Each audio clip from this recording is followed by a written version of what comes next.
નમસ્કાર દર્શક મિત્રો, બી ન્યૂઝમાં આપનું હાર્દિક સ્વાગત છે. ચાલો નિહાળના સમાચાર. વાડકોટ ગામે બનેલ લૂંટ વિથ મર્ડરની ઘટનામાં મુખ્ય સૂત્રધાર પિતા પુત્ર સહિત 5 વ્યક્તિઓને પોલીસ દ્વારા ઝડપી લઈ રોકડ સહિતનો મુદ્દામાલ કબજે કર્યો. થોડા દિવસ પૂર્વે સુરતથી પિતા અને 2 પુત્રોએ રોકડ રૂપિયા 1 કરોડ અને 10 લાખ લઈને ભાગીદારીમાં જમીન ખરીદી માટે વાડકોટ ગામે બોલાવી રાત્રિ વેળાએ વાડીએ લઈ ગયા હતા, જ્યાં પિતા તુલસીભાઈ લાઠિયા અને પુત્રો વિપુલભાઈ અને નિલેશભાઈને લાભુભાઈ સવાણી અને તેમનો આર્મીમેન પુત્ર દર્શન અને અન્ય 4 શખ્સોએ પિતા પુત્રો પર હુમલો કરી માર માર્યો અને રોકડ રૂપિયા 1 કરોડ 10 લાખની લૂંટ ચલાવી નાસી ગયા હતા. જે માર માર્યાના બનાવમાં વિપુલભાઈની હત્યા થઈ હતી, જેના પગલે લૂંટ વિથ મર્ડરનો ગુનો વરતેજ પોલીસ સ્ટેશનમાં નોંધાયો હતો. જ્યારે વરતેજ પોલીસે આ બનાવના મુખ્ય આરોપી પિતા પુત્ર સહિત 5ને રોકડ રકમ રૂપિયા 1 કરોડ 10 લાખ સાથે ઝડપી પાડ્યા હતા, જેમાં લાભુ જીવરાજભાઈ સવાણી, દર્શન લાભુભાઈ સવાણી, સુરેશ ઉર્ફે સુરો રમેશભાઈ મકવાણા, કિરણ ઉર્ફે ગવો પંકજભાઈ બારોટ અને શૈલેષ ઉર્ફે શૈલો જીવાભાઈ જામુજાને પકડી પાડ્યા હતા અને તમામ સામે કાયદેસરની કાર્યવાહી હાથ ધરી હતી.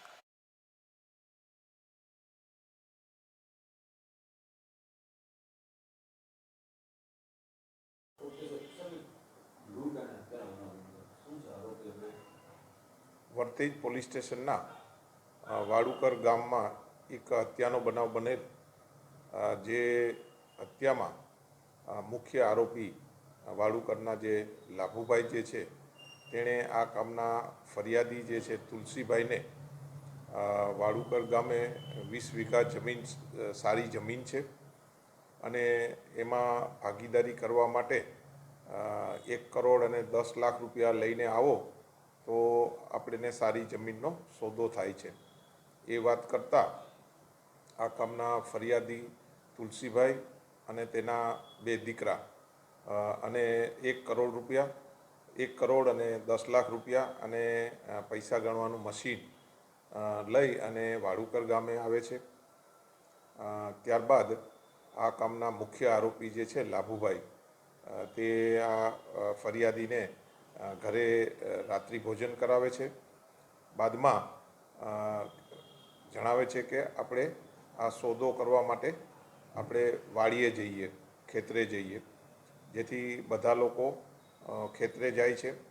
ત્યાં પૈસા 1 કરોડ અને 10 લાખ લે છે અને બાદમાં આ લાભુભાઈ, તેનો જે પુત્ર જે છે આર્મીમાં દર્શક, એને બોલાવે છે અને બીજા માણસોને બોલાવી તુલસીભાઈ અને તેના બંને દીકરા એને બંધક બનાવવામાં આવે છે અને ત્યારબાદ માર મારે છે. જે મારમાં એક તેના મોટા પુત્ર જે છે તેનું અવસાન થાય છે.